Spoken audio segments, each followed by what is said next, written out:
Hello, ഞാൻ ഡാനിയലച്ചൻ.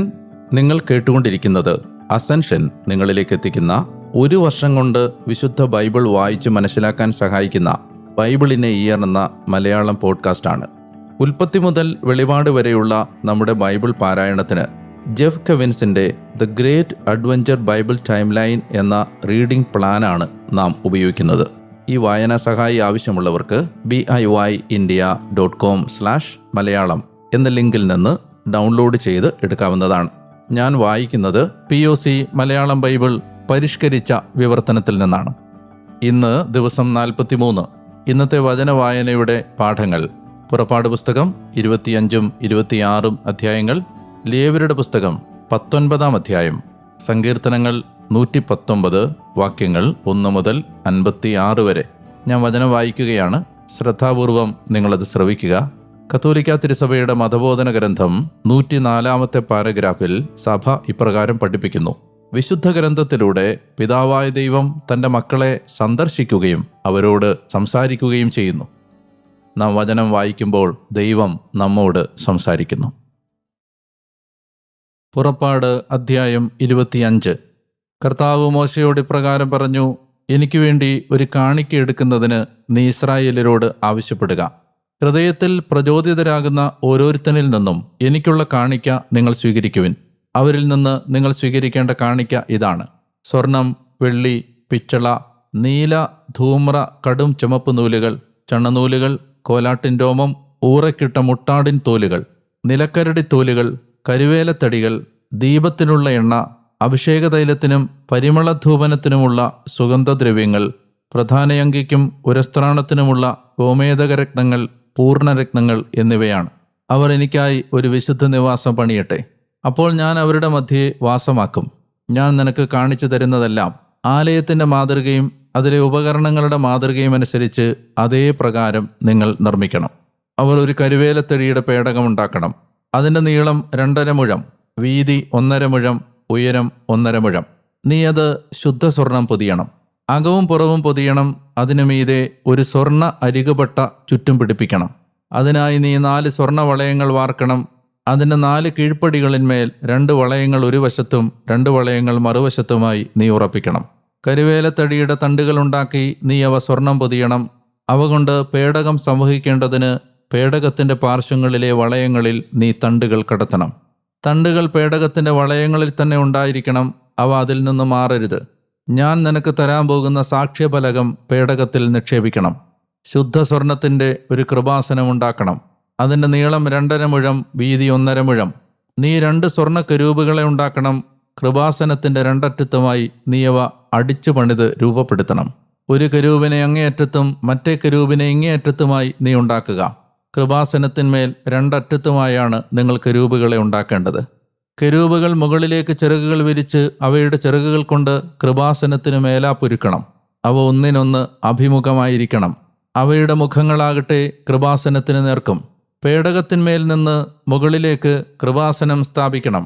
ഞാൻ നിനക്ക് തരാൻ പോകുന്ന സാക്ഷ്യഫലകം പേടകത്തിനുള്ളിൽ നിക്ഷേപിക്കണം. അവിടെ ഞാൻ നീയുമായി സമാഗമിക്കും. കൃപാസനത്തിനു മേൽ നിന്ന് സാക്ഷ്യപേടകത്തിനു മീതെയുള്ള 2 കെരൂബുകളുടെ മധ്യേ നിന്ന് ഇസ്രായേല്യർക്കായി ഞാൻ നിന്നെ ചുമതലപ്പെടുത്തുന്നതെല്ലാം നിന്നോട് ഞാൻ പ്രഖ്യാപിക്കും. നീ കരുവേലത്തടിയുടെ ഒരു മേശയുണ്ടാക്കണം. അതിൻ്റെ നീളം 2 മുഴം, വീതി 1 മുഴം, ഉയരം 1.5 മുഴം. നീ അത് ശുദ്ധ സ്വർണം പൊതിയണം. അതിന് സ്വർണ്ണ അരികുപട്ട ചുറ്റും പണിയുകയും വേണം. അതിന് കൈപ്പത്തിയുടെ വീതിയുള്ള ഒരു ചട്ടം ചുറ്റുമുണ്ടാക്കണം. ചട്ടത്തിന് സ്വർണ്ണ അരികുപാളിയും ചുറ്റും പണിയണം. അതിന് 4 സ്വർണ്ണ വളയങ്ങൾ ഉണ്ടാക്കണം. വളയങ്ങൾ അതിൻ്റെ 4 കാലുകൾക്കുള്ള 4 മൂലകളിലായി പിടിപ്പിക്കണം. മേശ ചുമന്നുകൊണ്ടു പോകാൻ തണ്ടുകൾക്ക് കുഴകളായി വളയങ്ങൾ ചട്ടത്തോട് ചേർന്നിരിക്കണം. കരുവേലത്തടിയുടെ തണ്ടുകളുണ്ടാക്കി നീ അവ സ്വർണം പൊതിയണം.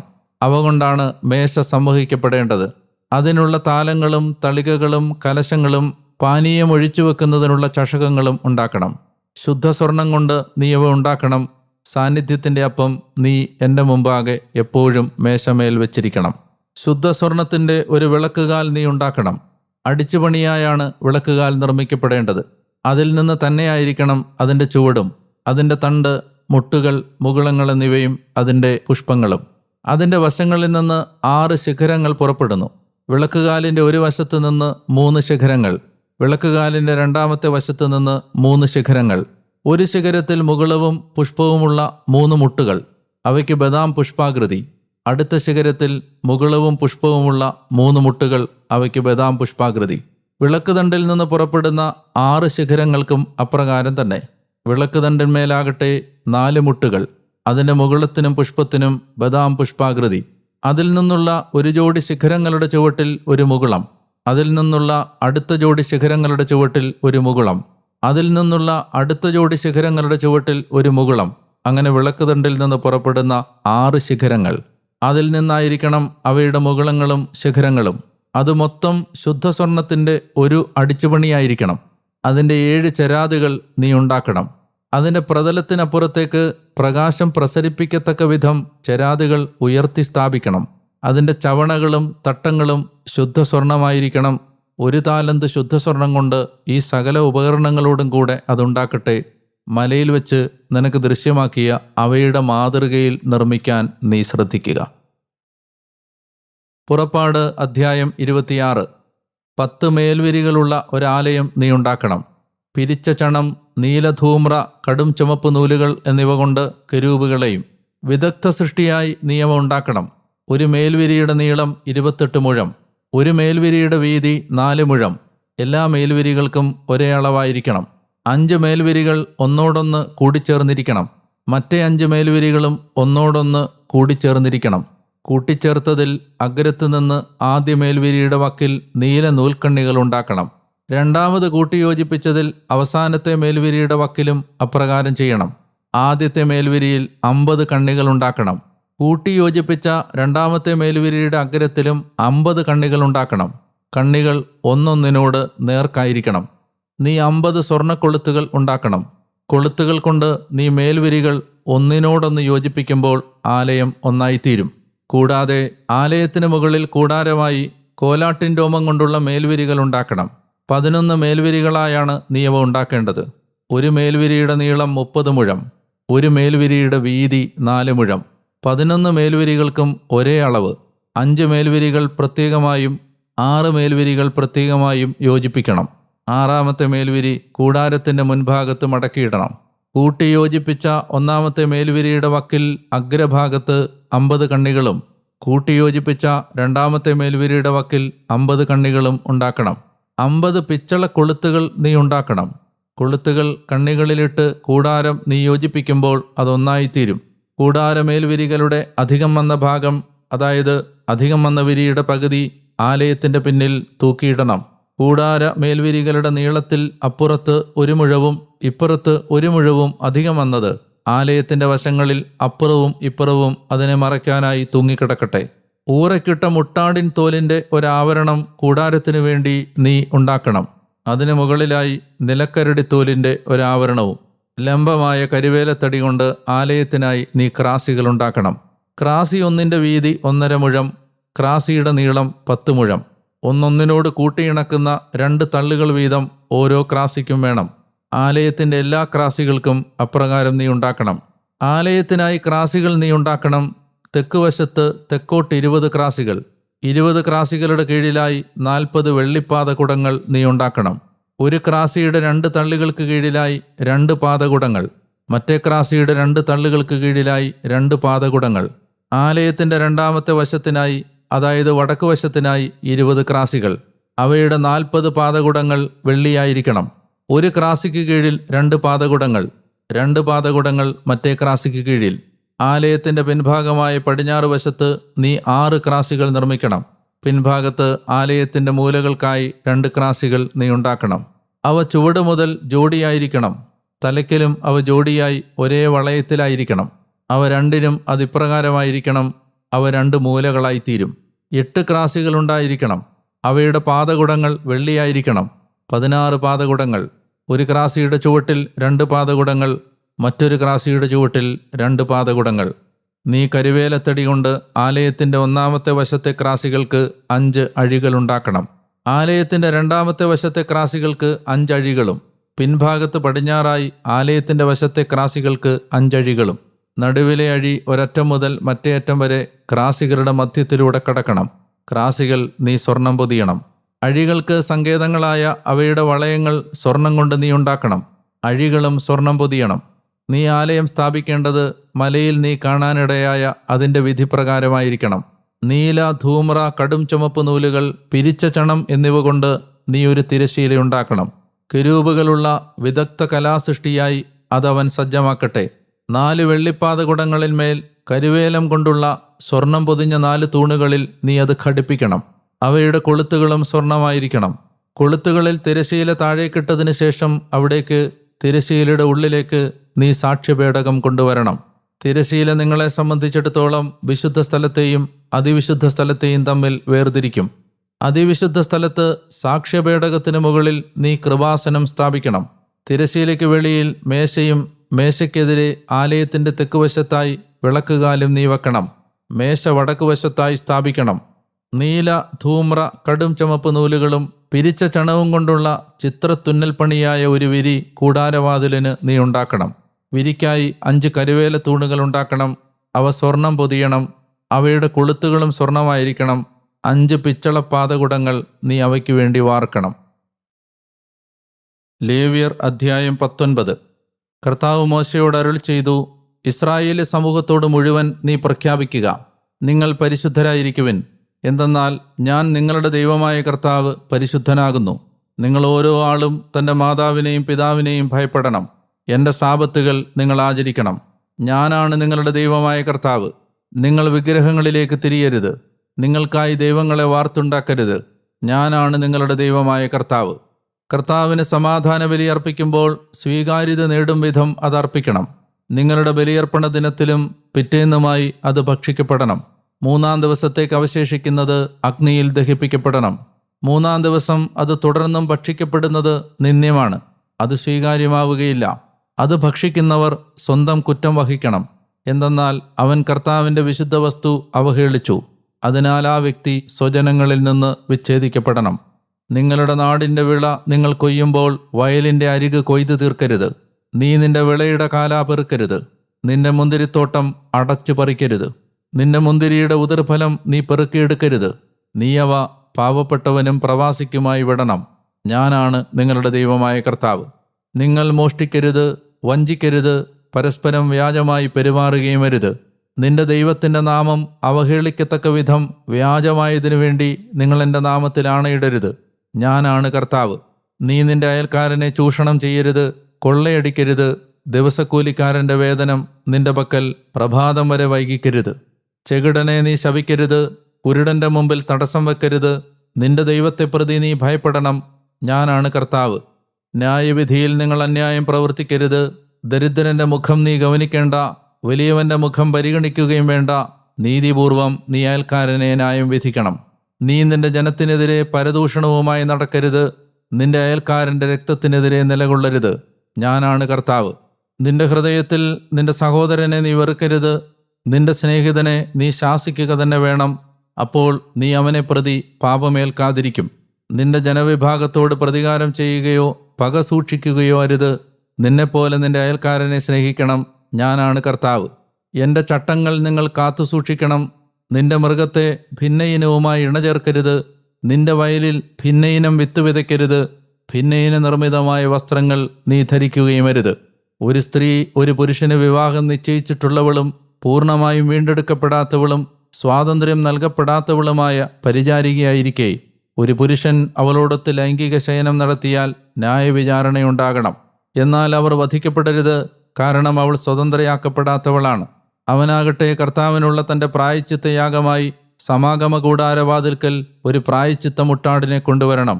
കർത്തൃസന്നിധിയിൽ പുരോഹിതൻ പ്രായശ്ചിത്തമുട്ടാടിനെ കൊണ്ട് അവനുവേണ്ടി അവൻ ചെയ്ത പാപത്തെ പ്രതി പരിഹാരം ചെയ്യണം. അപ്പോൾ അവൻ ചെയ്ത പാപത്തിൽ നിന്ന് അവന് പൊറുതി ലഭിക്കും. നിങ്ങൾ ദേശത്ത് വരികയും ഭക്ഷണത്തിന് ഉതകുന്ന ഏത് വൃക്ഷവും നടുകയും ചെയ്യുമ്പോൾ അതിൻ്റെ ഫലം നിഷിദ്ധമായി കണക്കാക്കണം. 3 വർഷത്തേക്ക് നിങ്ങൾക്ക് അത് നിഷിദ്ധമായിരിക്കും. അത് ഭക്ഷിക്കപ്പെടരുത്. 4-ാം വർഷം അതിൻ്റെ മുഴുവൻ ഫലവും കർത്താവിന് സ്തോത്ര കാണിക്കയായ വിശുദ്ധ വസ്തുവായിരിക്കും. 5-ാം വർഷമേ അതിൻ്റെ ഫലം നിങ്ങൾ ഭക്ഷിക്കാവൂ. അങ്ങനെ നിങ്ങൾക്കതിൻ്റെ വിളവ് വർദ്ധമാനമാകും. ഞാനാണ് നിങ്ങളുടെ ദൈവമായ കർത്താവ്. മാംസം രക്തത്തോടെ നിങ്ങൾ ഭക്ഷിക്കരുത്. ശകുനം നോക്കുകയോ ഭാവി ഫല പ്രവചനം നടത്തുകയോ അരുത്. നിങ്ങളുടെ ശിരസിൻ്റെ വശം മുണ്ഡനം ചെയ്യരുത്. നിന്റെ ദീക്ഷയുടെ അഗ്രം വികലമാക്കരുത്. പരേതാത്മാവിനെ പ്രതി നിങ്ങൾ നിങ്ങളുടെ ശരീരത്തിൽ മുറിവുണ്ടാക്കരുത്. നിങ്ങളുടെ മേൽ പച്ച കുത്തരുത്. ഞാനാണ് കർത്താവ്. ദേശം വേശ്യാവൃത്തി ചെയ്യാതിരിക്കാനും ദേശം അവിഹിത വീഴ്ച കൊണ്ട് നിറയാതിരിക്കാനുമായി നീ നിന്റെ പുത്രിയെ ദേവദാസിയാക്കി അവഹേളിക്കരുത്. നിങ്ങൾ എൻ്റെ സാബത്തുകൾ ആചരിക്കുകയും എൻ്റെ വിശുദ്ധ സ്ഥലത്തെ ബഹുമാനിക്കുകയും ചെയ്യണം. ഞാനാണ് കർത്താവ്. മൃതസമ്പർക്ക വിദ്യക്കാരാൽ മലിനരാകാമെന്നതുകൊണ്ട് അവരെ നിങ്ങൾ സമീപിക്കരുത്. മന്ത്രവാദികളെ അന്വേഷിക്കുകയും അരുത്. ഞാനാണ് നിങ്ങളുടെ ദൈവമായ കർത്താവ്. വൃദ്ധർക്ക് മുമ്പിൽ നീ എഴുന്നേൽക്കണം. മുതിർന്നയാളുടെ മുഖം മാനിക്കണം. നിന്റെ ദൈവത്തെ പ്രതി നീ ഭയപ്പെടണം. ഞാനാണ് കർത്താവ്. നിങ്ങളുടെ നാട്ടിൽ നിന്നോടുകൂടെ ഒരു പ്രവാസി തൽക്കാലവാസം ചെയ്യുന്നുണ്ടെങ്കിൽ നിങ്ങൾ അവനെ ഞെരുക്കരുത്. നിങ്ങളോടുകൂടെ തൽക്കാലവാസം ചെയ്യുന്ന പ്രവാസി നിങ്ങൾക്കിടയിൽ നിങ്ങൾക്ക് ദേശവാസിയെപ്പോലെ ആയിരിക്കണം. നീ അവനെ നിന്നെപ്പോലെ സ്നേഹിക്കണം. കാരണം ഈജിപ്ത് നാട്ടിൽ നിങ്ങൾ പ്രവാസികളായിരുന്നു. ഞാനാണ് നിങ്ങളുടെ ദൈവമായ കർത്താവ്. ന്യായവിധി, അളവ്, തൂക്കം, വ്യാപ്തം എന്നിവയിൽ നിങ്ങൾ അനീതി പ്രവർത്തിക്കരുത്. കൃത്യതയുള്ള തുലാസും കട്ടികളും ഏഫായും ഹിന്നും നിങ്ങൾക്കുണ്ടായിരിക്കണം. ഞാനാണ് നിങ്ങളെ ഈജിപ്ത് ദേശത്ത് നിന്ന് പുറത്തു കൊണ്ടുവന്ന നിങ്ങളുടെ ദൈവമായ കർത്താവ്. നിങ്ങൾ എൻ്റെ എല്ലാ ചട്ടങ്ങളും എല്ലാ ന്യായപ്രമാണങ്ങളും പാലിക്കണം. അവ നിങ്ങൾ അനുഷ്ഠിക്കണം. ഞാനാണ് കർത്താവ്. സങ്കീർത്തനങ്ങൾ 119 വാക്യങ്ങൾ 1 മുതൽ 56 വരെ. വഴി തികവുറ്റവർ ഭാഗ്യവാന്മാർ. കർത്തൃനിയമത്തിൽ ചരിക്കുന്നവരാണവർ. അവിടുത്തെ സാക്ഷ്യങ്ങൾ കാത്തുസൂക്ഷിക്കുന്നവർ ഭാഗ്യവാന്മാർ. പൂർണ്ണഹൃദയത്തോടെ അവർ അവിടുത്തെ തേടുന്നു. ഒരു തിന്മയും ചെയ്യാതെ അവർ അവിടുത്തെ വഴികളിൽ ചരിക്കുന്നു. അങ്ങയുടെ പ്രമാണങ്ങൾ അങ്ങേയറ്റം പാലിക്കുന്നതിന് അങ്ങ് കൽപ്പിച്ചിരിക്കുന്നു. അങ്ങയുടെ ചട്ടങ്ങൾ പാലിക്കുന്നതിന് എൻ്റെ വഴികൾ ഉറപ്പുള്ളതായിരുന്നെങ്കിൽ. അങ്ങയുടെ എല്ലാ കൽപ്പനകളിലേക്കും ദൃഷ്ടി ഉറപ്പിക്കുന്നതിൽ അപ്പോൾ ഞാൻ ലജ്ജിക്കുകയില്ല. അങ്ങയുടെ നീതിനായ പ്രമാണങ്ങൾ പഠിക്കുമ്പോൾ ഞാൻ ഹൃദയപരമാർത്ഥതയോടെ അങ്ങേക്ക് കൃതജ്ഞതയർപ്പിക്കും. അങ്ങയുടെ ചട്ടങ്ങൾ ഞാൻ പാലിക്കും. എന്നെ തീർത്തും ഉപേക്ഷിക്കരുതേ. ഒരു യുവാവ് തൻ്റെ മാർഗം എങ്ങനെ നിർമ്മലമാക്കണം? അങ്ങയുടെ വചനാനുസൃതം അത് കാത്തുകൊണ്ട് തന്നെ. പൂർണ്ണ ഹൃദയത്തോടെ ഞാൻ അങ്ങയെ തേടുന്നു. എന്നെ അങ്ങയുടെ കൽപ്പനകളിൽ നിന്ന് വ്യതിചലിക്കാനിടയാക്കരുതേ. അങ്ങയ്ക്കെതിരെ പാപം ചെയ്യാതിരിക്കേണ്ടതിന് അങ്ങയുടെ വചസ്സ് ഞാൻ ഹൃദയത്തിൽ നിക്ഷേപിച്ചിരിക്കുന്നു. കർത്താവേ, അങ്ങ് വാഴ്ത്തപ്പെട്ടവൻ. അങ്ങയുടെ ചട്ടങ്ങൾ എന്നെ പഠിപ്പിക്കണമേ. അങ്ങേ വായിൽ നിന്നുള്ള ന്യായപ്രമാണങ്ങളെല്ലാം എൻ്റെ അധരങ്ങൾ കൊണ്ട് ഞാൻ വിവരിച്ചു. സർവ്വസമ്പത്തിലുമെന്ന പോലെ അങ്ങയുടെ സാക്ഷ്യങ്ങളുടെ വഴിയിൽ ഞാൻ ഉല്ലസിച്ചു. ഞാൻ അങ്ങയുടെ പ്രമാണങ്ങളെക്കുറിച്ച് വിചിന്തനം ചെയ്യട്ടെ. അങ്ങയുടെ മാർഗങ്ങൾ പരിഗണിക്കട്ടെ. ഞാൻ അങ്ങയുടെ ചട്ടങ്ങളിൽ രസിക്കും. അങ്ങയുടെ വചനം വിസ്മരിക്കുകയില്ല. അങ്ങയുടെ ദാസനോട് അങ്ങ് ഔദാര്യം കാണിക്കണമേ. ഞാൻ ജീവിക്കുകയും അങ്ങയുടെ വചനം പാലിക്കുകയും ചെയ്യട്ടെ. എൻ്റെ കണ്ണുകൾ തുറക്കണമേ. അങ്ങയുടെ നിയമത്തിൽ നിന്നുള്ള വിസ്മയങ്ങൾ ഞാൻ പരിഗണിക്കട്ടെ. ഭൂമിയിൽ ഞാനൊരു അതിഥിയാണ്. അങ്ങയുടെ കൽപ്പനകൾ എന്നിൽ നിന്ന് മറയ്ക്കരുതേ. അങ്ങയുടെ ന്യായപ്രമാണങ്ങളോടുള്ള അഭിനിവേശത്താൽ എക്കാലവും എൻ്റെ ആത്മാവ് തകർന്നു പോകുന്നു. അങ്ങയുടെ കൽപ്പനകളിൽ നിന്ന് വ്യതിചലിക്കുന്ന ശപിക്കപ്പെട്ട ധിക്കാരികളെ അങ്ങ് ശാസിക്കുന്നു. അവരുടെ പരിഹാസവും നിന്ദനവും എന്നിൽ നിന്ന് നീക്കിക്കളയണമേ. ഞാൻ അങ്ങയുടെ സാക്ഷ്യങ്ങൾ കാത്തുസൂക്ഷിച്ചല്ലോ. പ്രഭുക്കന്മാർ ഇരുന്ന് എനിക്കെതിരെ കൂടിയാലോചിക്കുമ്പോഴും അങ്ങേദാസൻ അങ്ങയുടെ ചട്ടങ്ങളെക്കുറിച്ച് വിചിന്തനം ചെയ്യുന്നു.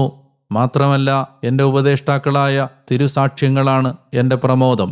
എൻ്റെ പ്രാണൻ പൂഴിയോട് പറ്റിച്ചേർന്നിരിക്കുന്നു. അങ്ങയുടെ വാഗ്ദാനമനുസരിച്ച് എന്നെ ഉജ്ജീവിപ്പിക്കണമേ. എൻ്റെ വഴികൾ ഞാൻ വിവരിച്ചപ്പോൾ അങ്ങ് എനിക്ക് ഉത്തരമരുളി. അങ്ങയുടെ ചട്ടങ്ങൾ എന്നെ പഠിപ്പിക്കണമേ. ദിവ്യപ്രമാണങ്ങളുടെ വഴി എന്നെ ബോധ്യപ്പെടുത്തണമേ. അങ്ങയുടെ വിസ്മയകൃത്യങ്ങളെക്കുറിച്ച് ഞാൻ വിചിന്തനം ചെയ്യട്ടെ.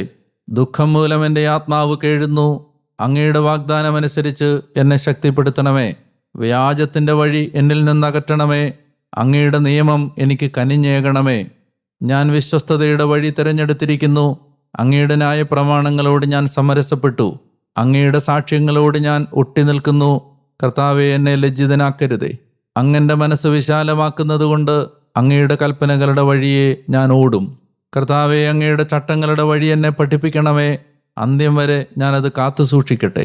എനിക്ക് ഉൾക്കാഴ്ച നൽകണമേ. ഞാൻ അങ്ങയുടെ നിയമം കാത്തുസൂക്ഷിക്കുകയും പൂർണ്ണ ഹൃദയത്തോടെ അത് പാലിക്കുകയും ചെയ്യട്ടെ. അങ്ങയുടെ കൽപ്പനകളുടെ പാതയിൽ എന്നെ വഴി നടത്തണമേ. ഞാനത് ഇഷ്ടപ്പെടുന്നു. സ്വാർത്ഥലാഭത്തിന് നേർക്കല്ല, അങ്ങയുടെ സാക്ഷ്യങ്ങളുടെ നേർക്ക് എൻ്റെ ഹൃദയം ചായ്ക്കണമേ.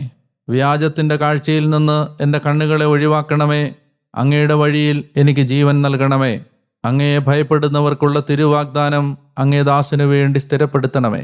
ഞാൻ ഭയപ്പെടുന്ന പരിഹാസം നീക്കം ചെയ്യണമേ. അങ്ങയുടെ ന്യായപ്രമാണങ്ങൾ വിശിഷ്ടങ്ങളാണല്ലോ. ഇതാ അങ്ങയുടെ പ്രമാണങ്ങൾക്കായി ഞാൻ അഭിലഷിക്കുന്നു. അങ്ങയുടെ നീതിയാൽ എനിക്ക് ജീവൻ നൽകണമേ. കർത്താവേ, അവ എനിക്കായി അങ്ങയുടെ കാരുണ്യം അങ്ങേ വചസ്സനുസരിച്ചുള്ള അങ്ങയുടെ രക്ഷ കൊണ്ടുവരട്ടെ. അപ്പോൾ എന്നെ പരിഹസിക്കുന്നവനോട് ഞാനൊരു വാക്ക് പ്രത്യുത്തരിക്കും. അങ്ങയുടെ വചനത്തിലാണല്ലോ ഞാൻ ആശ്രയിക്കുന്നത്. സത്യവചനം എൻ്റെ അധരത്തിൽ നിന്ന് നിശേഷം എടുത്തു കളയരുതേ. അങ്ങയുടെ ന്യായപ്രമാണത്തിനു വേണ്ടിയാണല്ലോ ഞാൻ കാത്തിരിക്കുന്നത്. എന്നും എന്നേക്കും അങ്ങയുടെ നിയമം ഞാൻ നിരന്തരം പാലിക്കട്ടെ. അങ്ങയുടെ പ്രമാണങ്ങൾ ഞാൻ തേടുന്നത് കൊണ്ട് വിശാലതയിൽ ഞാൻ വ്യാപരിക്കട്ടെ. രാജാക്കന്മാരുടെ മുമ്പിൽ ലജ്ജിക്കാതെ അങ്ങയുടെ സാക്ഷ്യങ്ങളെപ്പറ്റി ഞാൻ സംസാരിക്കട്ടെ. ഞാൻ സ്നേഹിക്കുന്ന തിരുകൽപ്പനകളിൽ ഞാൻ രസിക്കട്ടെ. ഞാൻ സ്നേഹിക്കുന്ന ദിവ്യകൽപ്പനകളുടെ നേർക്ക് എൻ്റെ കരതലം ഉയർത്തട്ടെ. അങ്ങയുടെ ചട്ടങ്ങളെക്കുറിച്ച് ഞാൻ വിചിന്തനം ചെയ്യട്ടെ. അങ്ങേ ദാസനോടുള്ള വാഗ്ദാനം ഓർക്കണമേ. അത് സംബന്ധിച്ചാണല്ലോ അങ്ങെനിക്ക് പ്രത്യാശ പകർന്നത്. അങ്ങയുടെ വചസ് എന്നെ ഉജ്ജീവിപ്പിച്ചു എന്നതാണ് ദുർഗതിയിൽ എൻ്റെ സമാശ്വാസം. ധിക്കാരികൾ എന്നെ വല്ലാതെ കളിയാക്കി. ഞാൻ അങ്ങയുടെ നിയമത്തിൽ നിന്ന് തിരിഞ്ഞുപോയില്ല. നിത്യത മുതലുള്ള അങ്ങയുടെ ന്യായപ്രമാണങ്ങൾ അനുസ്മരിച്ച് കർത്താവേ, ഞാൻ സമാശ്വസിച്ചു. അങ്ങയുടെ നിയമം ഉപേക്ഷിക്കുന്ന ദുഷ്ടർ മൂലം രോഷം എന്നെ പിടികൂടിയിരിക്കുന്നു. എൻ്റെ തൽക്കാല വാസഗേഹത്തിൽ അങ്ങേ ചട്ടങ്ങളായിരുന്നു എൻ്റെ കീർത്തനങ്ങൾ. കർത്താവേ, രാത്രിയിൽ ഞാൻ തിരുനാമം അനുസ്മരിച്ചു. അങ്ങയുടെ നിയമം പാലിക്കുകയും ചെയ്തു. എനിക്ക് ഇക്കാര്യം സാധിച്ചു. അങ്ങയുടെ പ്രമാണങ്ങൾ ഞാൻ കാത്തു സൂക്ഷിച്ചു. പ്രിയപ്പെട്ടവരെ, 43-ാമത്തെ ദിവസത്തിലേക്ക് നമ്മുടെ ഈ വചനവായനയെ നമ്മുടെ കർത്താവായ ദൈവം എത്ര കൃപാവരങ്ങൾ നൽകി നമ്മെ എത്തിക്കുന്നു എന്നത് ഓർത്ത് നമുക്ക് ദൈവത്തിന് നന്ദി പറഞ്ഞുകൊണ്ട് ഈ വചന വിചിന്തനങ്ങളിലേക്ക് കടക്കാം. സീനായി മലയുടെ അടിവാരത്തിൽ വെച്ച് ജനനേതാക്കന്മാരോടൊപ്പം ഉടമ്പടിയുടെ വിരുന്ന് ഭക്ഷിച്ചതിന് ശേഷം മോശയെ ദൈവം മലമുകളിലേക്ക് വിളിക്കുകയാണ്. ഇനിയുള്ള 25 മുതൽ 31 വരെ അധ്യായങ്ങളിൽ നാം കാണുന്നത് നിയമം നൽകിയതിന് ശേഷം ദൈവം തൻ്റെ ജനതയ്ക്ക് വേണ്ടി ആരാധനയ്ക്കുള്ള നിയമങ്ങൾ നൽകുന്നതാണ്. Moses now receives the liturgy. ആരാധനാക്രമം മോശ സ്വീകരിക്കുകയാണ്. എന്തിനായിരുന്നു അത്? അബ്രാഹത്തിനും ഇസഹാക്കിനും യാക്കോബിനും വാഗ്ദാനം ചെയ്ത വാഗ്ദത്ത നാട്ടിലേക്കുള്ള യാത്ര സീനായി മലയുടെ അടിവാരത്തിൽ നിന്ന് ഉടൻ തന്നെ ആരംഭിക്കും. ഈ യാത്ര ഉടൻ തന്നെ തുടരുകയാണ്. ഇപ്പോൾ അവർ ദൈവത്തിൻ്റെ മലയായ ഹോറേബിൽ അഥവാ സീനായിൽ ദൈവ സാന്നിധ്യത്തിലാണ്. ഇപ്പോൾ അവർക്ക് ദൈവത്തെ കാണാനും കേൾക്കാനും പറ്റുന്നുണ്ട്. ഇവർ സീനായി വിട്ടുപോകുമ്പോൾ ഇവർക്ക് ദൈവ സാന്നിധ്യം ഇല്ലാതാകുമോ? ഇതാണ് ഇനി മുന്നോട്ടുള്ള യാത്രയിൽ ഇവരുടെ മുമ്പിലുള്ള ഏറ്റവും അടിസ്ഥാനപരമായ ആശങ്കയും സംശയവും ആകുലതയും. സീനായി വിട്ടുപിരിയുമ്പോൾ ദൈവ സാന്നിധ്യം ഇല്ലാതാകുമോ? ദൈവത്തിൻ്റെ സാന്നിധ്യം സീനായി മലയിൽ നിന്ന് ഇവർ അകന്നു പോയാലും അവരുടെ കൂടെ വസിക്കുന്നതിനുള്ള ദൈവത്തിൻ്റെ പ്രൊവിഷനാണ് സമാഗമ കൂടാരവും സമാഗമ കൂടാരത്തെ ചുറ്റിപ്പറ്റിയുള്ള ആരാധനാവിധികളും. ഇനി മുതൽ ഈ സമാഗമ കൂടാരം സഞ്ചരിക്കുന്ന സീനായി മലയായി മാറുകയാണ്. ആരാധനയിലൂടെ ദൈവം തൻ്റെ ജനത്തിൻ്റെ ഇടയിൽ നിരന്തരമായി തൻ്റെ സാന്നിധ്യം നൽകിക്കൊണ്ടിരിക്കാൻ പോവുകയാണ്. അധ്യായം 25 വാക്യം 8 നമ്മളത് വായിക്കുന്നുണ്ട്. ഞാൻ നിങ്ങളുടെ ഇടയിൽ അങ്ങനെ വാസമുറപ്പിക്കുകയും ചെയ്യും. സമാഗമ കൂടാരം പണിയേണ്ടത് എങ്ങനെയാണെന്ന് മോശയോട് ദൈവം കൽപ്പിക്കുന്നത് മലയിൽ വെച്ച് മോശയ്ക്ക് ദൈവം കാണിച്ചു കൊടുത്ത മാതൃകയിലാവണം എന്നാണ്. സത്യത്തിൽ എന്താണ് സംഭവിക്കുന്നത്? മലമുകളിൽ വെച്ച് മോശയ്ക്ക് ദൈവം നിശ്ചയമായും ഒരു സ്വർഗീയ ദർശനം നൽകിയിട്ടുണ്ടാവും.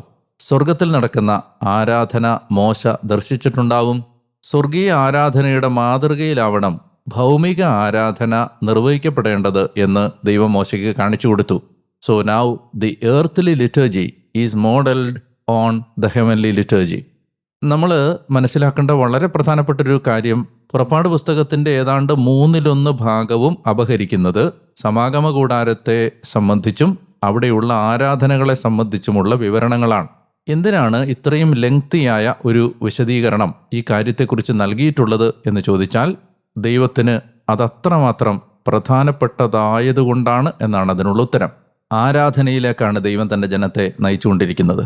അതുകൊണ്ട് തന്നെ ആരാധനയുമായി ബന്ധപ്പെട്ട സ്ഥലത്തെയും ആരാധനാ രീതികളെയും ആരാധനയ്ക്ക് നേതൃത്വം നൽകുന്ന പുരോഹിതരെയും സംബന്ധിക്കുന്ന വിവരണങ്ങളും വിശദീകരണങ്ങളും ഈ പുസ്തകത്തിൻ്റെ സിംഹഭാഗവും അപഹരിക്കും. സമാഗമ കൂടാരത്തിൻ്റെ നിർമ്മാണത്തിൻ്റെ ക്രമം അതിവിശുദ്ധ സ്ഥലം, വിശുദ്ധ സ്ഥലം, പുറത്തെ പ്രാകാരം ഈ ഓർഡറിലാണ് 25 മുതലുള്ള അധ്യായങ്ങളിൽ അതിനെക്കുറിച്ചുള്ള വിവരണങ്ങൾ നൽകിയിട്ടുള്ളത്. ഏറ്റവും പ്രധാനപ്പെട്ടതിനെക്കുറിച്ചുള്ള വിവരണം ആദ്യം, പിന്നീട് ലെസ് ഇമ്പോർട്ടൻ്റ് ആയ, അപ്രധാനമായ അല്ലെങ്കിൽ പ്രാധാന്യം കുറഞ്ഞ കാര്യങ്ങളെക്കുറിച്ചുള്ള വിവരണം അതിനുശേഷം. ആ ഓർഡറിലാണ് സമാഗമ കൂടാരം നിർമ്മിക്കേണ്ടതിൻ്റെ വിവരണങ്ങൾ നൽകപ്പെടുന്നത്.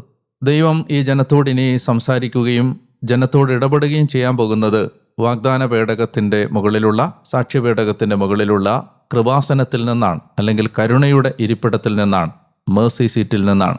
കരുണയോടെ ജനത്തെ നയിക്കുന്ന ഒരു ദൈവം ഇനി അവരുടെ ഇടയിൽ സഞ്ചരിക്കും.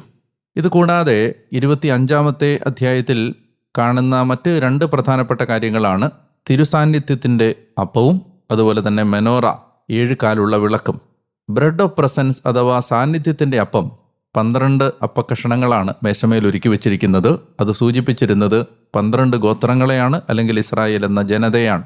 അതിവിശുദ്ധ സ്ഥലത്ത് എഴുന്നള്ളിയിരിക്കുന്ന ദൈവത്തിൻ്റെ മുമ്പിൽ എപ്പോഴും ഈ ജനത്തെക്കുറിച്ചുള്ള ഓർമ്മ ഉണർത്തുന്നതിൻ്റെ അടയാളമായിരുന്നു ഈ 12 അപ്പക്കഷണങ്ങൾ അഥവാ ഈ സാന്നിധ്യ അപ്പത്തിൻ്റെ മേശ.